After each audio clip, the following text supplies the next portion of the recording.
Welcome to True Echo, where silence becomes voice, and the overlooked rise to inspire. Today's story is not just about music. It's about truth. A janitor, a broken piano, and a performance that shook the soul of an elite conservatory. If you've ever been told you didn't belong, this one is for you. Let the echoes begin. The Boston Conservatory was quiet that morning, too early for rehearsals, too early for critiques and crescendoing symphonies. The only sound came from the rhythmic squeak of a mop and the soft hum of an old spiritual, low, rich, and barely above a whisper.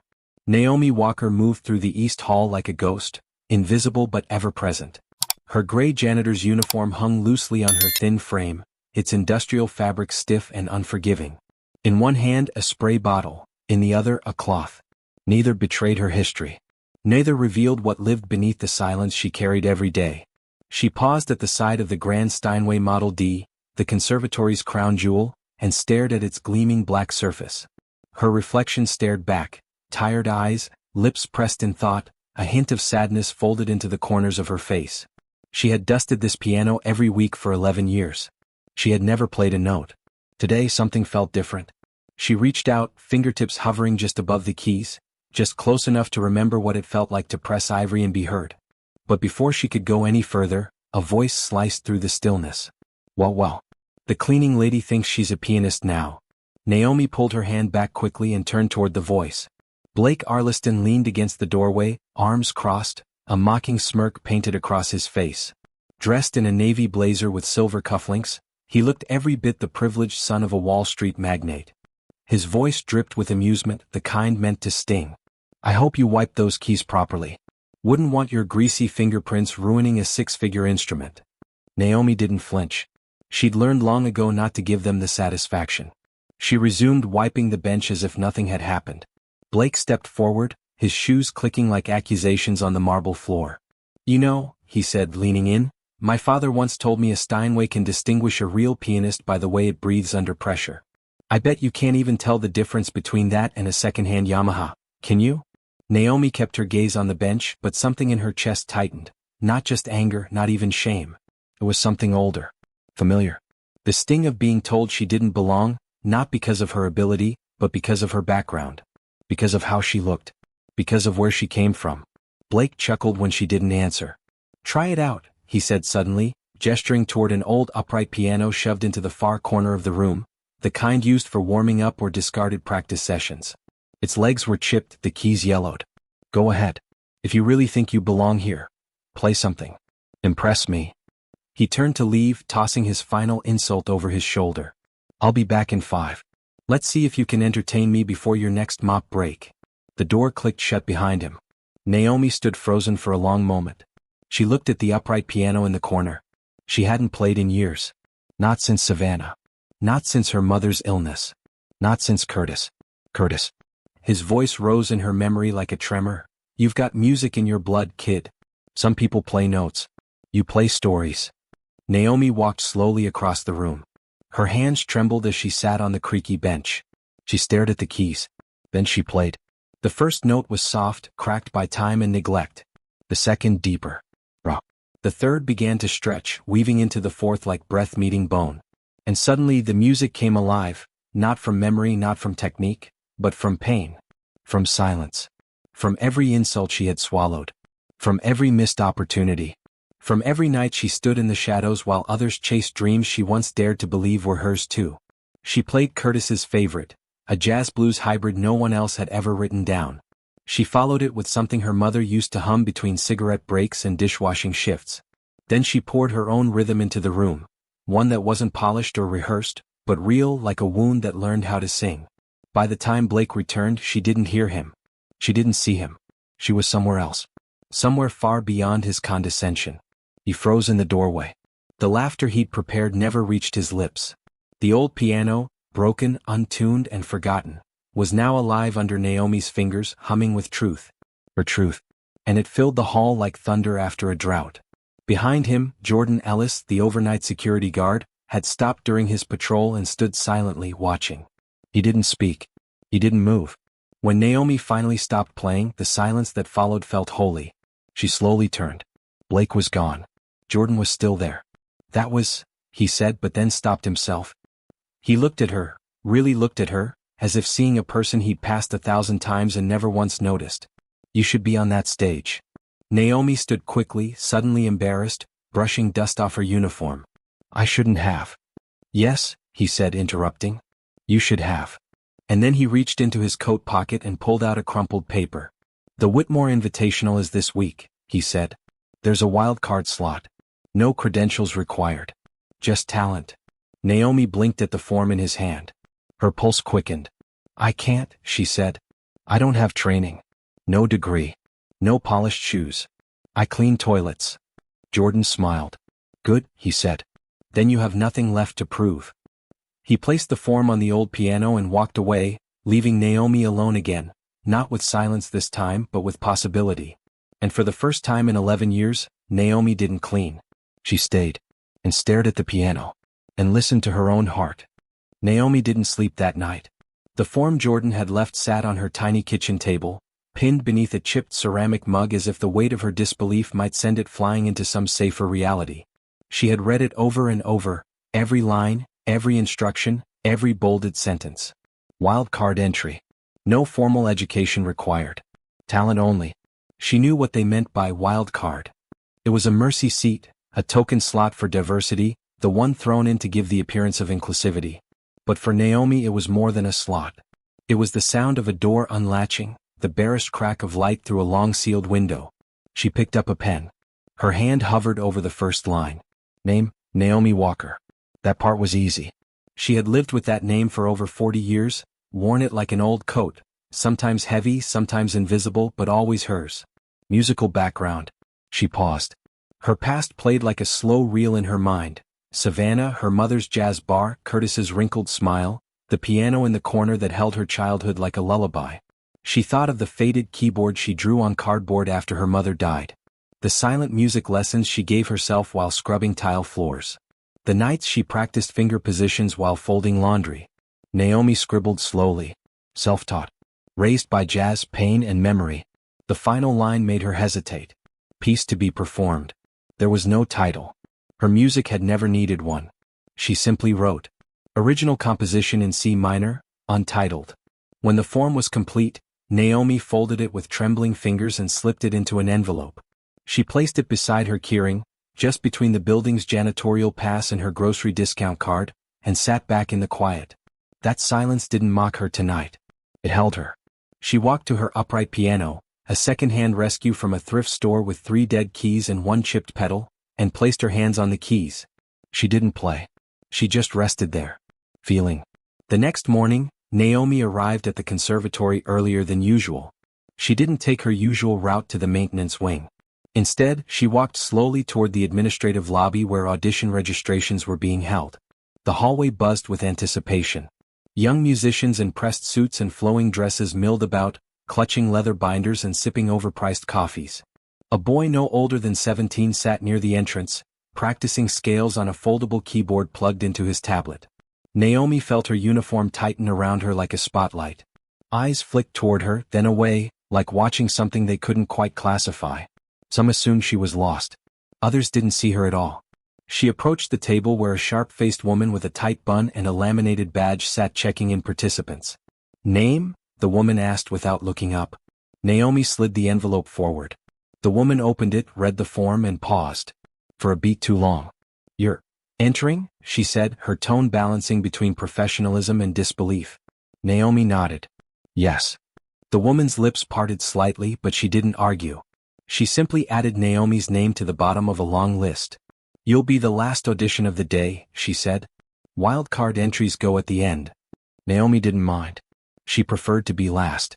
Let them spend their energy dismissing her first. She had enough strength to wait.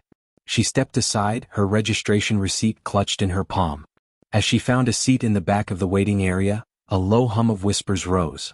A blonde girl leaned toward the boy next to her, whispering behind a manicured hand. A few others looked up from their scores, their gazes tracing Naomi's gray uniform like she just tracked mud into a glass house. Naomi sat down. Straight-backed. So. She didn't need their approval.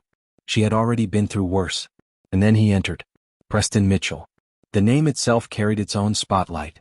Son of a Broadway mogul, 2-time winner of the National Youth Concerto Cup, and a smug walking resume. He strolled in with a tailored coat slung over one arm and a smile that knew too much of privilege and not enough of humility. He didn't notice Naomi at first. He was too busy charming the other contestants, dropping subtle mentions of his European summer training and auditioning for Juilliard. But then he saw her. He paused, smiled. "Are we hiring new staff mid-season now?" he said loud enough for the others to hear. A few chuckled. Naomi didn't flinch.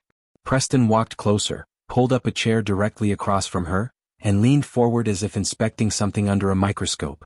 "You're not really performing, are you?" he asked. "I mean, I love an underdog story, but this isn't a movie." Naomi didn't answer. Preston kept going. "I admire the courage. Really. But maybe next time just sweep the stage, not try to steal it." Naomi looked up. Her eyes didn't blink. They didn't harden. They didn't burn. They simply saw him. And Preston, for a flicker of a second, felt it. The door opened. "Preston Mitchell?" called a voice. Preston stood, adjusted his cuffs, and flashed a smile that didn't quite reach his eyes. "Wish me luck," he said. Naomi didn't. As he disappeared into the audition room, Naomi let out a breath. Not of fear. Of purpose. They wanted a joke? They were about to hear a confession. And every note of it would carry the weight of everything they'd refused to see. The door clicked shut behind Preston, and for a while, all Naomi could hear was the muffled strain of piano keys through thick oak. It wasn't bad. Of course it wasn't. Preston was polished, practiced, and poised, a product of wealth and rigorous training. But as the notes floated faintly through the walls, Naomi didn't feel intimidated. Not anymore. She recognized the piece, Chopin's Ballade No. 1 in G minor. A dramatic choice. Elegant. Showy. Played to impress, not to speak. Naomi didn't need to hear the whole thing to know exactly what he would do with it. Flawless technique, dramatic pauses, just enough vulnerability to look human, but never so much that it would feel real. What Preston didn't understand, what most of them didn't, was that music wasn't a performance. Not truly. Not for those who had survived something. For people like Naomi, music was survival itself. The door opened. Preston exited with the air of someone who had just received a standing ovation, though there had been none. He didn't look at Naomi this time. Not directly. But as he walked past her, he muttered just loudly enough. "Careful not to trip on your dignity." Naomi didn't respond. She didn't need to. Across the room, Meredith, the sharp-faced program coordinator, called out the next name. And then, finally, a pause. Naomi Walker. The words rang out like a challenge and a summons all in one. The waiting room fell quiet. A girl to Naomi's left visibly flinched.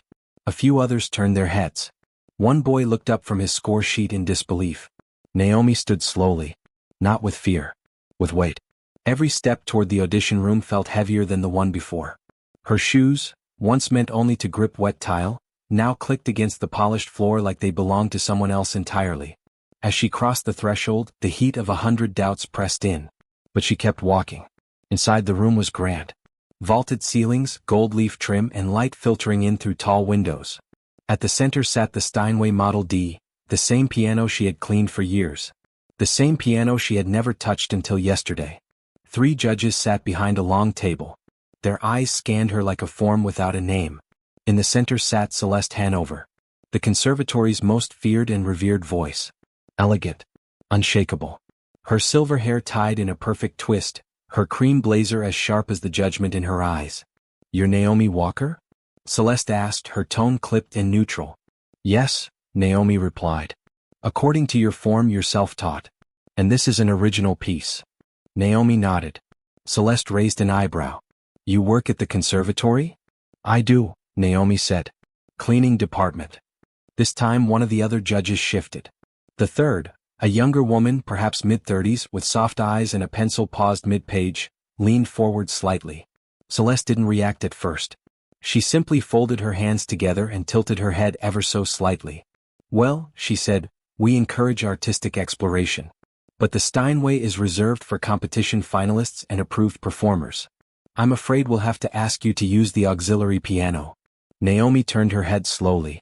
In the far corner of the room sat an upright piano, the same one Blake had mocked her with. Its wood was chipped, its legs uneven. It had no place in a hall like this. Naomi looked back at Celeste. Was this a test? A humiliation? A way to make her fail before she'd begun? But Naomi only nodded. "Of course," she said. She crossed the room, the marble cold beneath her feet. As she approached the old piano, the memory returned, Savannah. Her mother's voice through thin apartment walls. Curtis whispering, "Some pianos don't sing until they meet the right hands." She sat. The bench creaked. Her fingers hovered above the chipped keys. Then silence. The room held its breath. And Naomi began to play. The first note was low, broken. But she didn't flinch. She leaned into it. Then the second, soft and uneven. Then a third, brighter, like the break of dawn through soot-covered windows. Her left hand laid the foundation, slow chords that told of sorrow, long roads, lost parents. Her right hand moved like smoke, weaving memories into melodies that had never been written but had always existed. She didn't read from a sheet. She didn't need to. Each note was a page torn from her life. Curtis's smile. Her mother's tired lullaby. The cardboard keyboard in a quiet bedroom. The sting of bleach on cracked hands. The laughter behind her back. All of it, everything, poured out. Her body swayed. Her eyes remained closed. And in that moment, Naomi Walker wasn't a janitor. Wasn't a wild card. Wasn't even a competitor. She was a story. A symphony of silence finally given voice. The music built. Dissonant chords. Unexpected pauses. Rhythms that defied structure but still made sense, not to the head but to the heart. She didn't hide the imperfections. She embraced them. The slightly out-of-tune keys, the creak of the old bench, it all belonged. It wasn't beautiful in the way the judges were used to. It was true. When she stopped, the silence that followed was deeper than anything that had come before it. No one moved. The young judge had tears on her cheeks. The man with glasses stared blankly, his pen frozen in midair. Celeste said nothing. Her face was unreadable. But her hands, once tightly clasped, now rested gently on the table, open. Naomi stood up. She didn't bow. She didn't smile. She turned and walked out of the room. And this time when she passed through the door, she didn't feel small. She felt hurt. The door closed behind Naomi with a quiet click, but inside the audition hall, the silence it left behind reverberated louder than applause. Celeste Hanover remained seated, her expression still. Her hands, which had moments ago rested gently, now tightened again, not in judgment but in conflict. She didn't speak. Neither did the other two judges. The younger woman, still blinking back the remnants of emotion, looked toward Celeste, waiting for a cue. But none came. Outside in the waiting area, no one said a word as Naomi returned. The energy had shifted. Those who had laughed now avoided her eyes. The ones who had whispered now sat stiffly in their seats. Preston stood in the far corner, arms crossed, a look of quiet calculation in his eyes. Naomi didn't look at anyone. She sat back in the same chair she had left, her hands resting calmly in her lap. But inside, her heart pounded like a drum calling an army to battle. She didn't know what the judges thought. She didn't know if her performance would be dismissed as a novelty act or remembered as a challenge to the very bones of their system. What she did know was simple. She had said what she came to say. And no one could unhear it. A few minutes later, Meredith Clark emerged from the audition room, clipboard in hand. "That concludes today's auditions," she said in a clipped tone. "Finalists will be announced tomorrow morning on the East Hall board." She didn't look at Naomi. Not directly. But she didn't avoid her either. As the contestants slowly gathered their things and left the room, some cast lingering glances at Naomi. A few were curious. Others looked shaken. Preston, however, brushed past her as he walked out, offering a single word. "Cute." Naomi didn't flinch. She watched him disappear through the double doors and let out a slow breath. She wasn't afraid of him anymore. That evening, back in her small apartment in Dorchester, Naomi sat by her window, the city lights flickering beyond the glass like candles in a distant church. The registration receipt still sat on her kitchen counter, next to a sticky note that simply read, "Don't forget to buy vinegar." For a moment, the mundane and the extraordinary blurred. One part of her was still the woman who clipped coupons and used vinegar to clean tile grout. The other was something else now. Her phone buzzed. A message from Jordan Ellis. "Heard you left the room in silence. That's how you know it mattered." Naomi smiled faintly, typing back. "Maybe. Or maybe they were just stunned I didn't sweep the floor before playing." Jordan replied with a single line that made her pause. "They heard you. Even the ones who don't want to admit it." Naomi stared at the screen. Could it be true? She didn't allow herself to hope. Hope was dangerous. Hope was something you couldn't afford when you cleaned the stages other people stood on. She put the phone down and walked over to her battered upright piano. She didn't play. She just lifted the lid, gently touching the worn keys. In them she still felt Savannah, Curtis, her mother, that life, that pain, that music. The next morning, Naomi didn't rush to the board. She finished her shift first. Scrubbed 2 restrooms. Wiped down 3 practice rooms. Emptied the trash outside the library. She kept her pace calm, deliberate, as if refusing to break routine, even as a storm of possibility raged in her chest. It wasn't until afternoon that she finally approached the East Hall. A small crowd had already gathered around the bulletin board. Students leaned in, whispering, pointing, checking the names. She walked up slowly, eyes scanning the list from top to bottom. Preston Mitchell, confirmed finalist. 3 others, all students of prestige and legacy. Then, at the very bottom of the list, bolded slightly, as if someone had hesitated before printing it. Wildcard finalist, Naomi Walker. The world didn't stop. The walls didn't shake. But to Naomi, it felt like something had cracked open, not just in the building but in the very foundation of who she was allowed to be. The murmurs began. She got in? That's her? Must be some kind of PR stunt. She doesn't even look like a musician. Naomi stood still, reading her name over and over again. Not to believe it, but to own it. Jordan appeared beside her a moment later, sipping from a takeaway coffee cup. He didn't say congratulations. You didn't have to. You ready for the storm? He asked. Naomi turned to him. I've lived in one my whole life, she said. This time I'm not just standing in it. I'm dancing. Jordan smiled.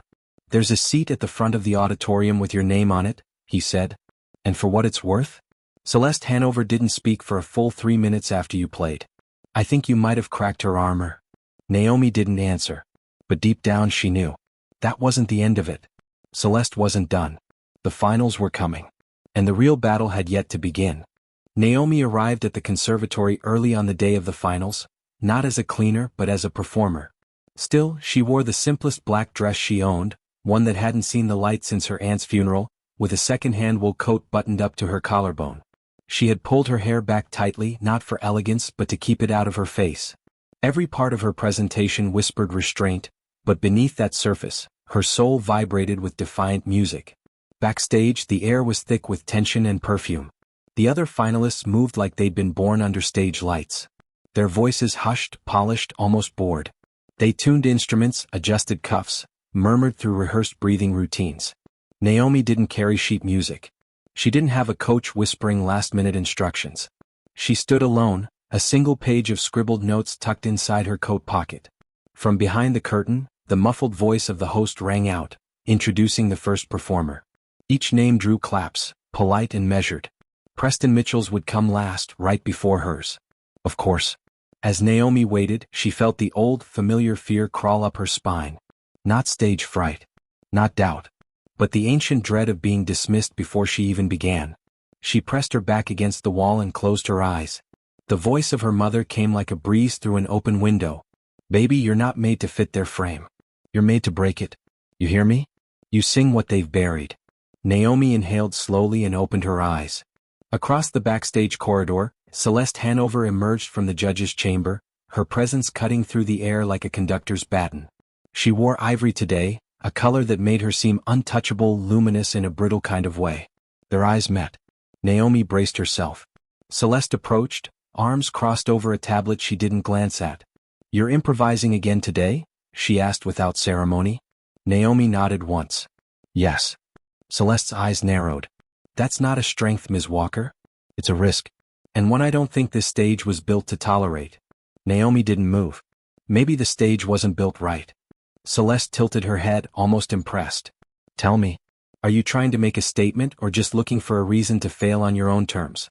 I'm not here to win, Naomi said. I'm here to play the truth. That used to mean something. For the first time, a flicker crossed Celeste's face. Not recognition, something closer to conflict. You're reckless, she said. Naomi smiled gently. And you're afraid. Celeste blinked. Just once. Then turned and walked away. 3 performers had already played. Naomi could hear the applause rising and fading in practiced waves, a sea of politeness with no thunder behind it. Then came the announcement. And now, our final performer, a wild card entrant, performing an original piece, Naomi Walker. The applause that followed was hesitant at first, then louder. But it wasn't excitement. It was curiosity. Naomi walked out under the lights. No gown. No grandeur. Only presence.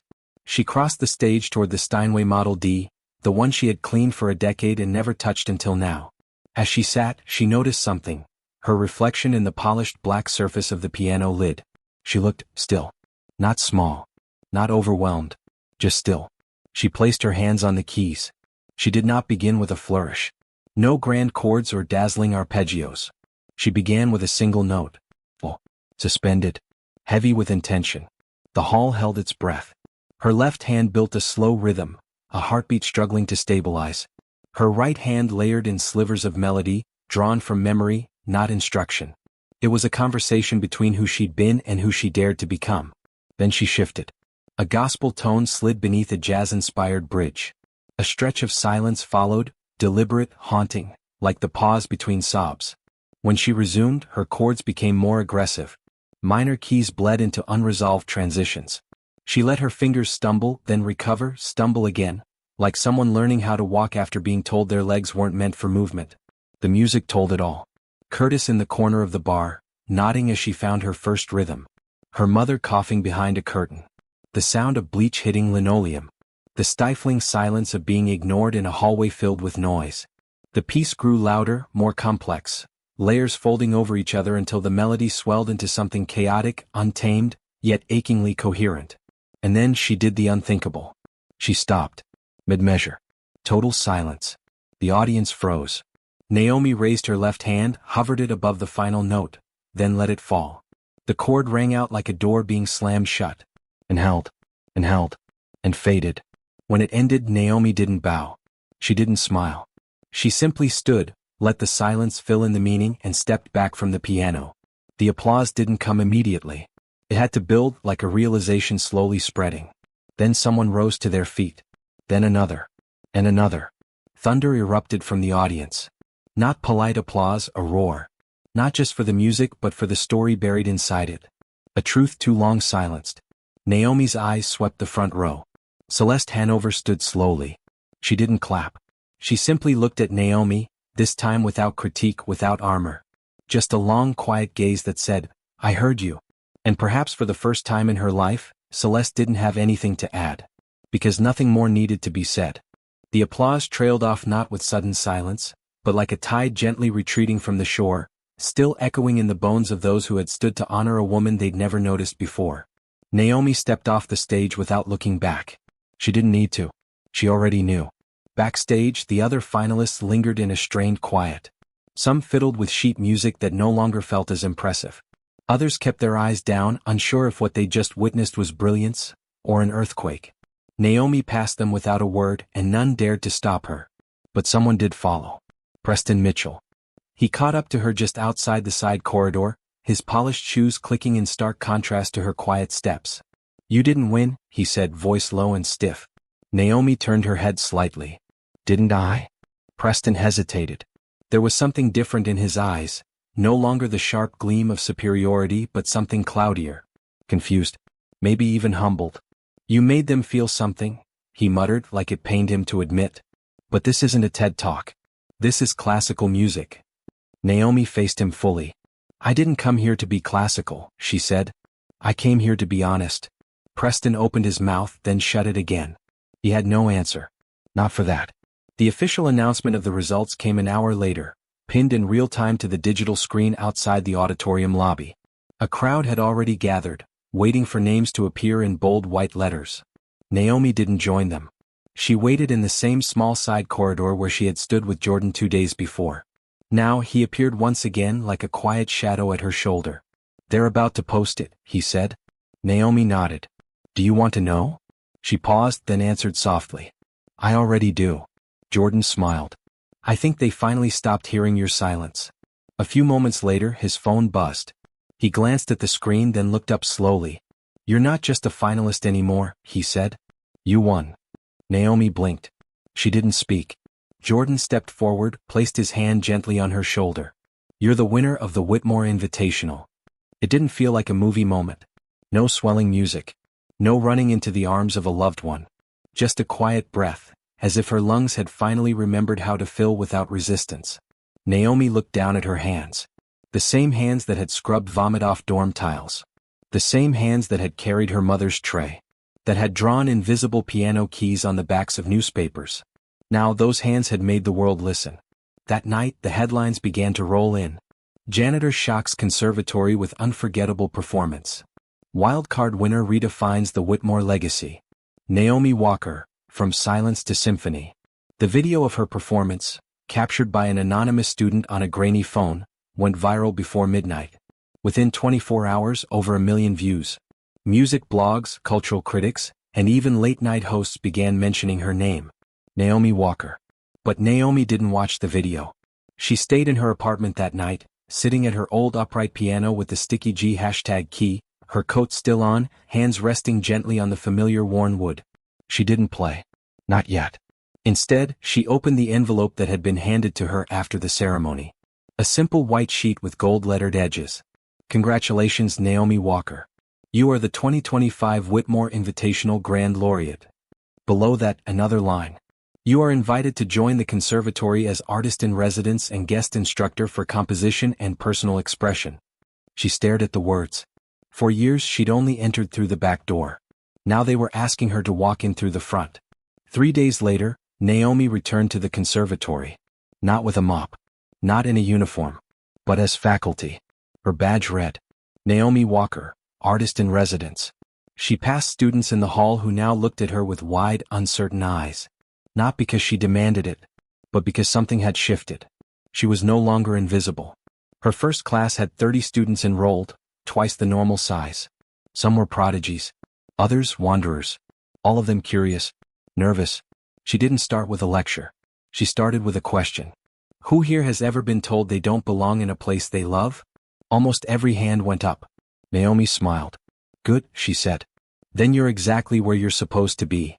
She walked to the upright piano in the corner of the room. Not the Steinway. Not the showpiece. The worn-out one no one touched. She sat, placed her fingers on the keys and played a single note. Not perfect. Not loud. But alive. That afternoon she received a letter. No stamp. Just slid under her door. From Celeste Hanover. Inside was a single page. Asterisk Miss Walker. I spent most of my career mastering technique and training others to do the same. What I heard from you was not within my teaching. But it reminded me of why I ever began to love music in the first place. You didn't win because you were a wild card. You won because you reminded us all of what we had forgotten. Celeste. Asterisk. Naomi folded the letter slowly, placed it beside the badge on her desk and sat back in her chair.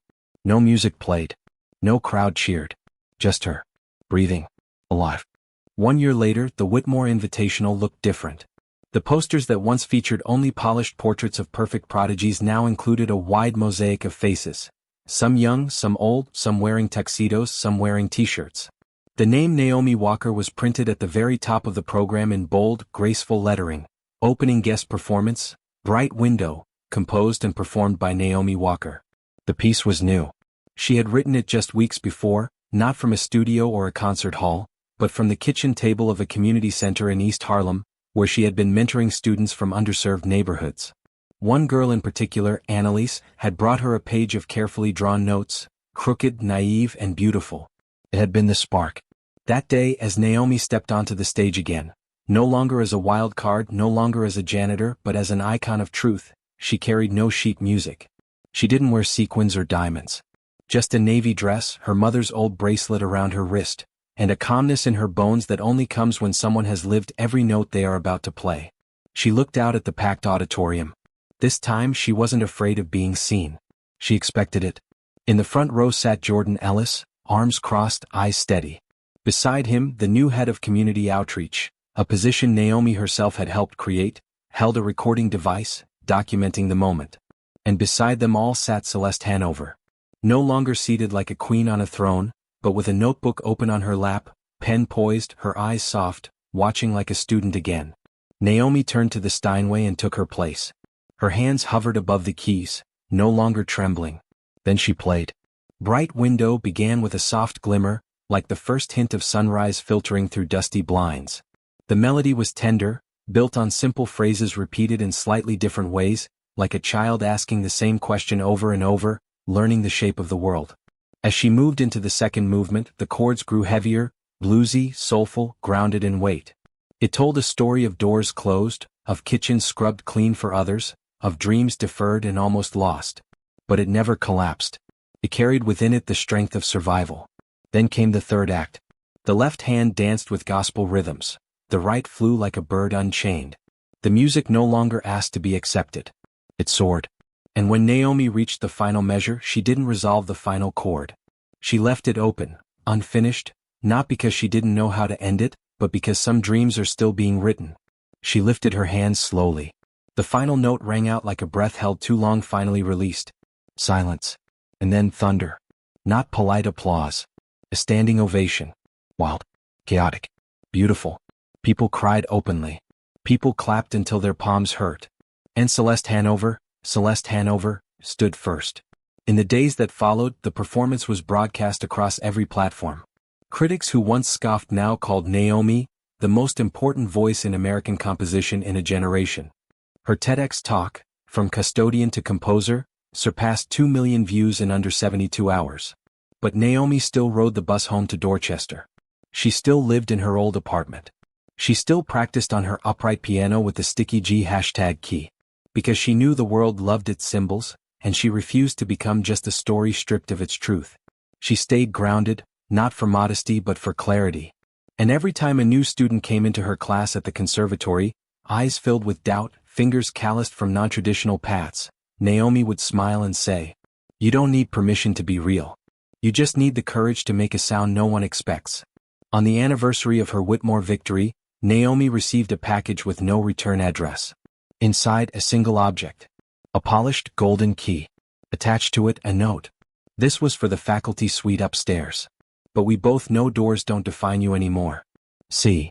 Naomi laughed. Then cried. Then walked over to her upright piano. And played Bright Window once again, not for the applause, not for the press, not for the judges. But for the 10-year-old girl inside her who once drew piano keys on a piece of cardboard in a dim Savannah apartment and believed, even then, that she had a symphony inside her worth playing. Now the world was listening. And this time it would never forget. Some stories don't need a fairy tale ending. They just need a voice. Naomi Walker didn't break into the world of music through privilege or pedigree. She broke through by refusing to stay silent. Her music didn't follow the rules, it rewrote them. Don't wait for someone to give you the right to speak.